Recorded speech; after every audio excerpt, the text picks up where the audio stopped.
है ज्ञेय सब संसार पर निज रूप उसमें मूल है।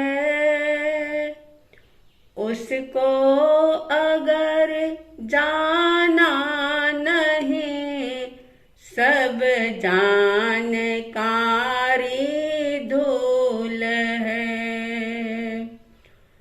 हूँ आत्मा गुण ज्ञान वाला,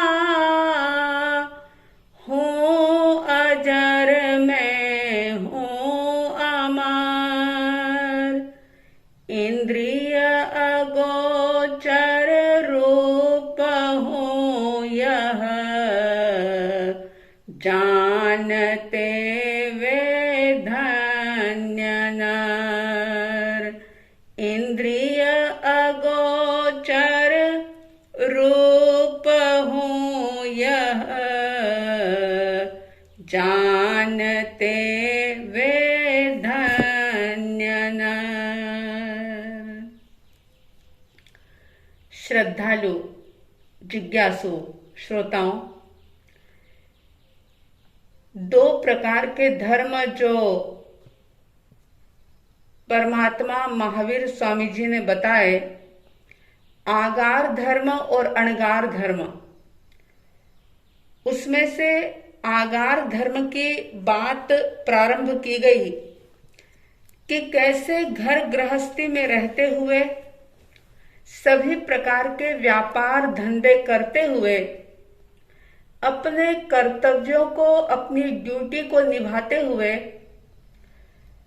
किस प्रकार से पापों से बचा जा सकता है और परमात्मा के धर्म संघ का एक अंग बना जा सकता है, या प्रभु के धर्म संघ में प्रवेश पा सकता है वो व्यक्ति। तो क्या शर्तें हैं उसकी? जैसा कि बताया था कि व्रत लेने से पूर्व व्रतों को समझने की आवश्यकता, जीवन में व्रत का महत्व क्या है, व्रतों की आवश्यकता क्या है, ये जान लेने के बाद हमारी योग्यता पात्रता कैसी हो कि जिससे हम उस व्रतों को धारण कर सकें, निभा सकें, उसे जी सकें। तो इसकी भी चर्चा हमने की कि व्रत ग्रहण करने से पूर्व अपने आप को शल्य से मुक्त करना जरूरी है। माया शल्य, निदान शल्य और मिथ्या दर्शन शल्य, इन तीन शल्य की भी बात हुई। अब हम बात करते हैं कि पहला व्रत, क्योंकि 12 व्रत जो हैं उनको भी 3 भागों के अंदर विभाजित किया गया है। जो बहुत सत्वशील श्रावक होते हैं, व्यक्ति होते हैं, वे पूरे के पूरे 12 व्रत ग्रहण कर लेते हैं। अगर किसी का इतना सामर्थ्य नहीं होता तो वे कम से कम मूल रूप से 5 अणुव्रत जरूर ग्रहण करते हैं। और 5 अणुव्रतों को ग्रहण किए बिना ना तो उनके जीवन में गुण व्रत आ सकते हैं और ना ही शिक्षा व्रत का प्रवेश जिंदगी के अंदर हो सकता है। यानी कि 5 अणुव्रत को ग्रहण करना, समझना, ये बहुत जरूरी है। जैसा कि उपासक दशांग सूत्र के अंदर भी वर्णन आता है कि आनंद, कामदेव आदि जो श्रावक थे, उन्होंने ये व्रत को समझा, ग्रहण किया और उन व्रतों में सबसे पहला व्रत बताया श्रावक के लिए, थूलाओ पाणाई वायाओ वेरमणो। थूलाओ यानी कि स्थूल रूप से, पाणाई वायाओ यानी कि प्राणातिपात, वेरमण यानी कि उससे विरत होने का संकल्प स्वीकार करना, प्राणों का अतिपात करना। प्राणों का अतिपात, जैसे जैन दर्शन का ये मूल सिद्धांत है कि आत्मा अजर है, अमर है, अविनाशी है, ध्रुव है, त्रिकाली है। आत्मा का कभी भी नाश नहीं होता। तो फिर सवाल पैदा हो सकता है कि अगर आत्मा मरता ही नहीं, कोई भी आत्मा किसी भी शस्त्र से, आग से या अन्य किसी भी कारण से अगर मर ही नहीं सकता, तो फिर भला हिंसा कैसे होती है? क्योंकि आत्मा तो शाश्वत है, जीव तो शाश्वत है, अजर है, अमर है। तो फिर हिंसा का दोष कैसे लगेगा और फिर ये व्रत लेने की क्या आवश्यकता है? ज्ञानीजन कहते हैं कि आत्मा तो निश्चित रूप से नहीं मरता, लेकिन जो ये 10 प्राण हैं, जो आत्मा और शरीर का जो एक संयोग हुआ है, और ये अलग अलग जीवों को अपनी अपनी योग्यता के अनुसार जो बल प्राण मिले हैं, जैसे आप और हम मनुष्य हैं, तो पंचेंद्रिय मनुष्यों को पंचेंद्रिय जो सन्नी पंचेंद्रिय तिर्यंच हैं, उनको 10 प्रकार के प्राण मिले हैं। जैसे श्रोत इंद्रिय बल प्राण, चक्षु इंद्रिय बल प्राण, घ्राणेन्द्रिय बल प्राण, रसनेन्द्रिय बल प्राण, स्पर्श इंद्रिय बल प्राण, श्वासोच्छ्वास बल प्राण, आयुष्य बल प्राण, मन वचन काय बल प्राण। इस प्रकार से ये 10 प्रकार के प्राण जो हैं, ये इनका अतिपात कर देना, प्राणों का अतिपात करना, यानी किसी को जीवन से रहित कर देना। बेशक आत्मा नहीं मरती, लेकिन दोष इसलिए लगता है कि किसी के ऊपर भी प्रहार करने में या किसी की हिंसा करने में जो तीव्र राग और द्वेष का भाव होता है, कषाय का भाव होता है, उस कषाय के भाव की वजह से व्यक्ति के पाप कर्मों का बंध होता है, और न केवल पाप कर्म बल्कि नरक निगोद में भटकने की वो तैयारी करता है जो व्यक्ति हिंसा करता है। तो अहिंसा का पालन तभी हो सकता है क्योंकि अहिंसा धर्म का सार है। और आप देखो कि सत्य, अचौर्य आदि जो भी है, ये सारे क्रम अहिंसा के बाद है, यानी कि अहिंसा का स्थान सब व्रतों में सबसे श्रेष्ठ है और प्रथम स्थान है। तो अहिंसा का पालन कैसे हो सकता है, उसके लिए ज्ञानीजन कहते हैं कि अगर आपके मन में इस प्रकार के भावना पैदा होती है कि कोई भी प्राणी मुझे किसी भी प्रकार का कष्ट ना दे, चाहे वो कष्ट, वो दुख शारीरिक हो या मानसिक हो, कोई भी मुझे कड़वे शब्द ना कहे, कोई भी मेरे साथ धोखा ना करे, छल प्रपंच ना करे, विश्वासघात ना करे, कोई भी मेरा अपमान ना करे, तो इसके लिए आपको भी ये समझना होगा कि अगर आपकी ऐसी भावना है तो सबसे पहले आप इस बात को समझें कि जो आप चाहते हैं कि मेरा कोई अपमान ना करे, तो आप दूसरों का अपमान करना छोड़ दें। अगर आप कटु शब्द सुनना नहीं चाहते तो दूसरों को कटु शब्द कहना छोड़ दें। अगर आप धोखा, बेईमानी या किसी भी प्रकार की कोई चीट आपके साथ करता है तो आपको वो चीटर अच्छा नहीं लगता, तो आप भी ये सब दूसरों के साथ करना छोड़ दें। यानी कि हिंसा से बचने का और अहिंसा को जीवन में उतारने का ये एक सिंपल सा सिद्धांत है। यानी पहले हमें अपने मन को इस प्रकार से तैयार करना होगा, और जो हमारे पूर्वाचार्यों ने, ज्ञानी भगवंतों ने जो एक सूत्र दिया था कि जम इच्छसि अपणतो जम न इच्छसि अपणतो तम इच्छ परसवी एति यज्ञम जिण शासनम। यानी कि जो आप जैसा व्यवहार खुद के लिए पसंद करते हैं, दयामय व्यवहार जो आप खुद के लिए पसंद करते हो उसे दूसरे भी पसंद करते हैं, ऐसा भाव भीतर में पैदा होना चाहिए। जिस हिंसक व्यापार को आप अपने लिए नहीं चाहते, कोई आपको तकलीफ दे, शारीरिक मानसिक पीड़ा दे, तो जैसा आपको अच्छा नहीं लगता तो दूसरे को भी वो चीज अच्छी नहीं लगती। ये बात आप अपने भीतर में जमाएं रमाएं, इस पर चिंतन करें।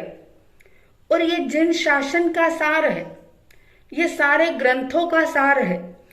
अगर ये भावना भीतर में नहीं आई और व्रत ग्रहण भी कर लिए, कोई साधु साध्वी भगवंत की प्रेरणा से या शास्त्र पढ़ करके अगर व्रत ग्रहण करने का भाव बन भी गया और आपने सिर्फ 5 अणुव्रत नहीं लेकिन 12 के 12 व्रत ग्रहण कर लिए, तो वो व्रत तो आपने ग्रहण किए, लेकिन उसका जो एक आनंद भीतर में पैदा होना चाहिए, जो एक सही तरीके से सम्यक तरीके से उसका पालन होना चाहिए, वो नहीं हो पाएगा। तो पहले आत्मवत सर्वभूतेषु की जो ये दृष्टि है, जो ये भावना है, ये अहिंसा का बेस है।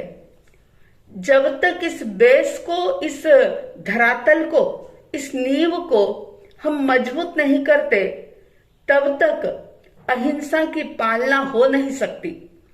और इसीलिए आचारांक सूत्र में बहुत ही स्पष्ट शब्दों में बड़ी प्यारी बात कही है।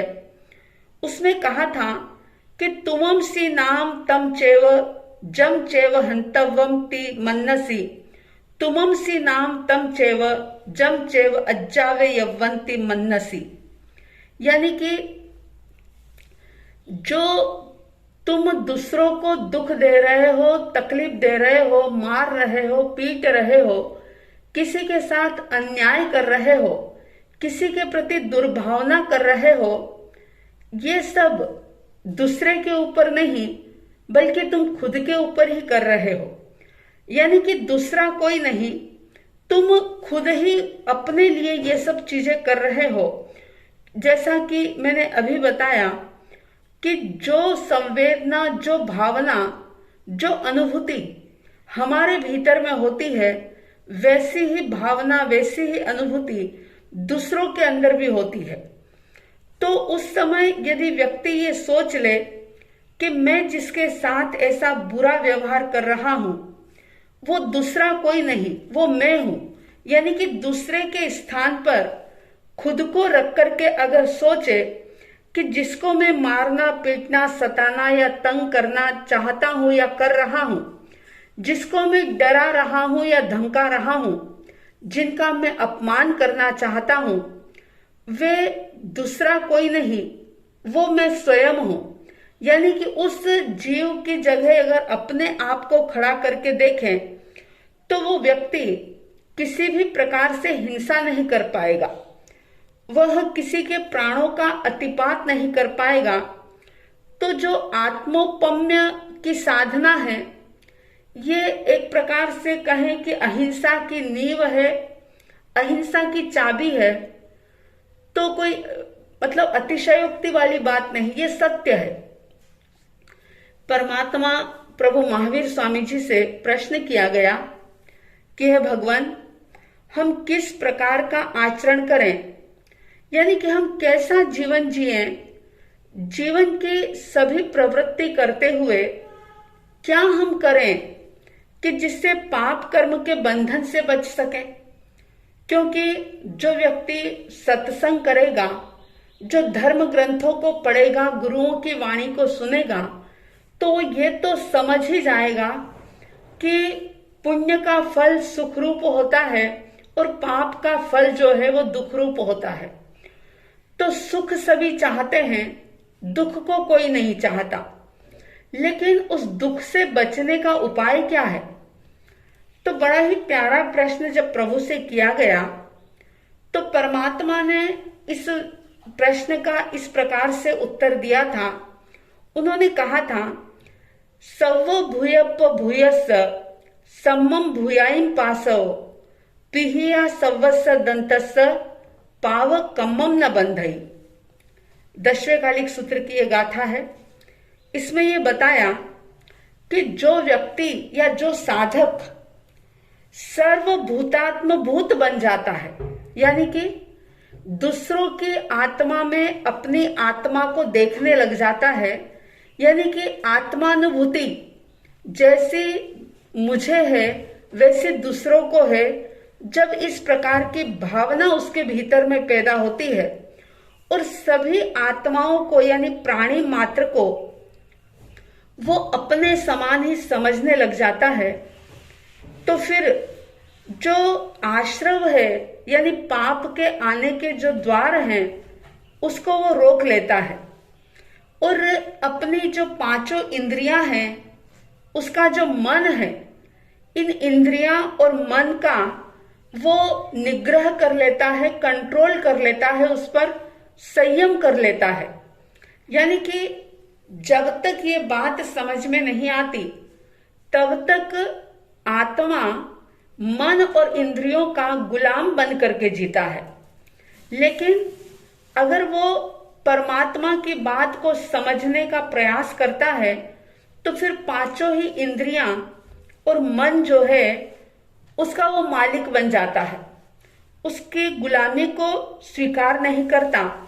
और जब मन और इंद्रियों का वह निग्रह कर लेता है, उनको समझ लेता है, उन पर संयम और विवेक की लगाम लगा लेता है, तो ऐसा व्यक्ति पाप कर्म का बंध नहीं करता, यानी कि पाप कर्मों के बंध से वो बच जाता है।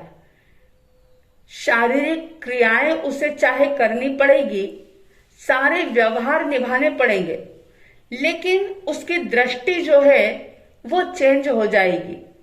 आत्मवत सर्वभूतेषु, यानी सारे ही प्राणी मेरी आत्मा के समान है, ऐसी आत्मोपम्य दृष्टि का वो विकास कर लेगा। और जब ऐसा विकास हो जाएगा तो फिर अहिंसा का पालन करना कोई बोझ रूप नहीं लगेगा, कोई ध्यान रख करके उसे ये पालन नहीं करना पड़ेगा, बल्कि उसकी जीवन शैली ऐसी बन जाएगी, उसकी सोच, उसके विचार, उसकी दृष्टि ऐसी बन जाएगी कि अपने आप ही अहिंसा व्रत का पालन जो है वो हो जाएगा, करना नहीं पड़ेगा, अपने आप हो जाएगा।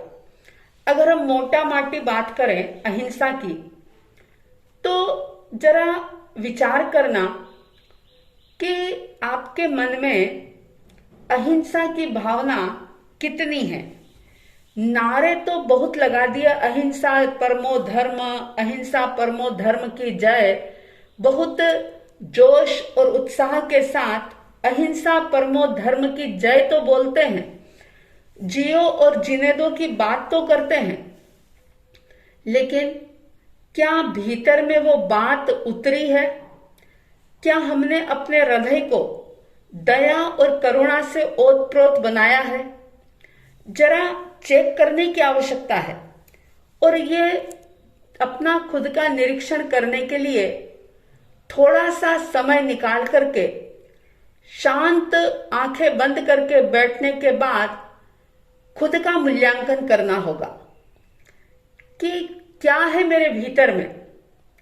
समझ लो कि एक रास्ता ऐसा है जिस पर खूब सारी चींटियां चल रही है, और एक रास्ता ऐसा है कि जहां पर बहुत सारे कांटे बिखरे हुए हैं और आपके पैरों में चप्पल नहीं है और आपको जाना बहुत जरूरी है।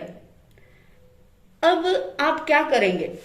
कांटों को बुहारेंगे या कि फटाफट चलने के चक्कर में चींटियां मन के अंदर तो ये भाव होगा कि चींटियों को बचा लूंगा, लेकिन एकदम से जागृति नहीं रह पाती और कई बार व्यक्ति इस प्रकार की हिंसा कर लेता है।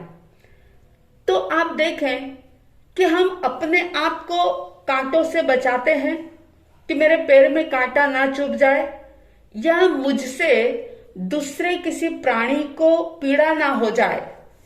क्या करते हैं? बोलने में तो जो मर्जी हम बोलते रहें कि अहिंसा परमो धर्म, जियो और जीने दो, ये परमात्मा का सिद्धांत है। कई बार लोग नारे लगाते हैं कि भगवान महावीर का संदेश जियो और जीने दो, भगवान महावीर की वाणी को घर घर में पहुंचाएंगे, आंधी या तूफान हो आगे बढ़ते जाएंगे। लेकिन अब निरीक्षण करना होगा कि हमारे बोलने में और करने में कोई अंतर तो नहीं है। जो हमने सुना, जो हमने समझा, वो हम बोल रहे हैं, लेकिन जैसा हम बोल रहे हैं वैसा जीने का पुरुषार्थ भी कर रहे हैं या नहीं कर रहे हैं। अगर ऐसा हम नहीं करते तो फिर निश्चित रूप से अहिंसा व्रत लेने के बावजूद भी पाप कर्म का आश्रय लगातार होता रहेगा और पापों का बंध होता ही रहेगा, उससे आप बच नहीं पाओगे। लोग अपनी शौक मौज के लिए या दिखावे के लिए या दूसरों को देख करके बहुत सारी ऐसी ऐसी चीजें यूज करते हैं। कहलाने को जैन है, धार्मिक हैं, लाखों का दान देने वाले हैं, लेकिन अहिंसा के बारे में बहुत कम जानकारी है। और जैसे परमात्मा के शिष्य कहलाने के बावजूद, उनके अनुयायी या उनके श्रावक कहलाने के बावजूद भी लोग लेदर की चीजें यूज करते हैं। आपको पता है कि लेदर वैसे तो कई प्रकार से बनता है, लेकिन जो लेदर के पर्स होते हैं उसके लिए विशेष रूप से कुत्तों का उपयोग किया जाता है। जो बेशकीमती नस्ल के अच्छे डॉग होते हैं, उन सारे डॉगों को, कुत्तों को एक लाइन में खड़ा करते हैं, उनको करंट लगाते हैं और वे कुत्ते जो बेचारे मूक प्राणी हैं, बड़े ही सुंदर होते हैं।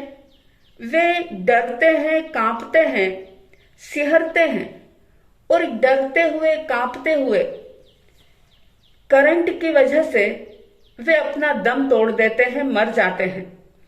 और फिर उनके जो मुलायम कान होते हैं, उनके उन कानों से पर्स बनाए जाते हैं और वे पर्स खरीद करके व्यक्ति बड़ा खुश होता है, बड़ा राजी होता है कि मेरा पर्स बड़ा सुंदर, और वो भूल जाता है कि इस पर्स के पीछे कितने सारे जीवों की हिंसा हुई है, कैसे पंचेंद्रिय का वध हुआ है। प्रत्यक्ष हिंसा चाहे नहीं की, लेकिन परोक्ष हिंसा का बराबर का वो हिस्सेदार बन गया। चमड़े की चीजें इसी प्रकार से बनती है। अगर व्यक्ति स्थावर काय जीवों की हिंसा का त्याग ना भी कर सके, और नहीं कर सकता क्योंकि वो गृहस्थ है, उसे अपने रहने के लिए मकान भी बनवाने हैं, बच्चों को भी सेट करना है। अगर कोई किसान है तो उसको खेती भी करना है, और भी अन्य अनेक काम हैं जिसमें वो स्थावर यानी कि एकेंद्रीय जीवों की हिंसा से बच नहीं सकता। लेकिन जो आंखों से दिखाई दे रहे हैं, जो चलते फिरते जीव हैं, उनको वो स्वयं तो चाहे नहीं मारता, लेकिन अगर ऐसी चीजों का उपयोग अगर वो करता है तो निश्चित रूप से वो हिंसा का पाप कर रहा है। बहुत से लोगों को सिल्क पहनने का शौक होता है, जबकि ऐसा कहा जाता है कि 25,000 कीड़े मरते हैं तब जाकर के सिर्फ 1 मीटर सिल्क का कपड़ा बनता है। 1 मीटर सिल्क का कपड़ा बनने में 25,000 कीड़े जो हैं वो मर जाते हैं। और शैम्पू का यूज किया जाता है। शैम्पू जो कि ऐसा कहते हैं कि शैम्पू बनाने के बाद उसका प्रयोग करने के लिए खरगोश जो कि बहुत ही मासूम प्राणी होता है, उस खरगोश के सिर को यानी कि ऐसा शिकंजे में जकड़ दिया जाता है और उस शैम्पू की परख के लिए सबसे पहले वो शैम्पू जो है उस खरगोश की आंखों में डाला जाता है। बेचारा वो तड़फता है और उस जानवर की मौत हो जाती है। देखिए, जानवर की मौत और मनुष्य की मौज बालों को मुलायम करने के लिए या बालों को कुछ देर के लिए अच्छा रखने के लिए कैसा क्रूर व्यवहार व्यक्ति कर लेता है, लेकिन मोह कर्म के वश होकर के वो इन वस्तुओं का त्याग नहीं कर पाता। एक सिद्धांत ध्यान रखें कि चाहे आप बालों को कितना भी मुलायम बनाने की कोशिश करें, बाल आपके हमेशा काले बने रहें, इसके लिए आप प्रयास करें, पुरुषार्थ करें, लेकिन ज्ञानी कह रहे हैं कि एक एक बाल की नियति अलग अलग है।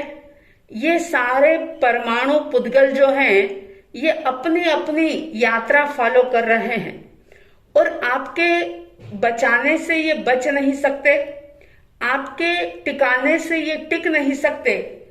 इनकी अपनी यात्रा चल रही है और इनको अच्छा रखने के लिए अगर आप इस प्रकार की हिंसा करते हैं तो वो हिंसा जो है उसका पाप निश्चित रूप से जो करेगा उसको भोगना ही पड़ेगा। तो व्रत ग्रहण करने से पूर्व हम अपने मन को इस प्रकार से तैयार करें, आत्मोपम्य दृष्टि का विस्तार करें, उसको गहरी करें और जिन शासन के सार के रूप में जो सिद्धांत दिया गया कि जो तुम अपने लिए चाहते हो वैसा ही दूसरों के लिए भी चाहो, जो तुम्हें अच्छा नहीं लगता वो दूसरों को भी अच्छा नहीं लगता। सभी जीवों के अंदर चेतना है, आत्मा है और मेरे समान ही दूसरों के अंदर भी आत्मा है। इस भाव को प्रबल करो तो फिर वसुधैव कुटुंबकम या आत्मवत सर्वभूतेषु ये सिर्फ बातें बोलने की नहीं रहेगी, बल्कि जीवन के आचरण व्यवहार में उतरेगी और जिसके अंदर ये भावना बलवान बन जाएगी, उस व्यक्ति को हिंसा का त्याग नहीं करना पड़ेगा, बल्कि हिंसा अपने आप छूट जाएगी, क्योंकि उसका भीतर स्वच्छ बन जाएगा, साफ बन जाएगा। जो भी पाप या पुण्य होते हैं वो आपकी क्रियाओं से नहीं बल्कि उन क्रिया के पीछे रहे हुए आपके जैसे भाव होते हैं, उसी के अनुसार पुण्य या पाप का बंध होता है। और भाव शुद्ध तभी होंगे जब हम खुद के आत्म स्वरूप को समझेंगे और अपने आत्मा के समान ही दूसरी आत्मा को जानेंगे कि सारी ही आत्माएं मेरी आत्मा के समान हैं, इनको भी इसी प्रकार के सुख दुख की अनुभूति होती है। तो मैं इस प्रकार का अपने सुख के लिए या अपने मौज के लिए मैं दूसरे प्राणियों को क्यों पीड़ा दूं, क्यों कष्ट दूं। ये भाव आपके अंदर बलवान बनते जाएंगे और इन्हीं भावों के आधार पर आप हिंसा से मुक्त हो पाएंगे। तो आपके भीतर में आत्मवत सर्वभूतेषु का भाव जागे, आत्मोपम्य दृष्टि का विस्तार हो, ऐसी साध्वी द्वय की तरफ से हार्दिक हार्दिक शुभ मंगल भावनाओं के साथ जय प्रभु महावीर, जय गुरु आनंद।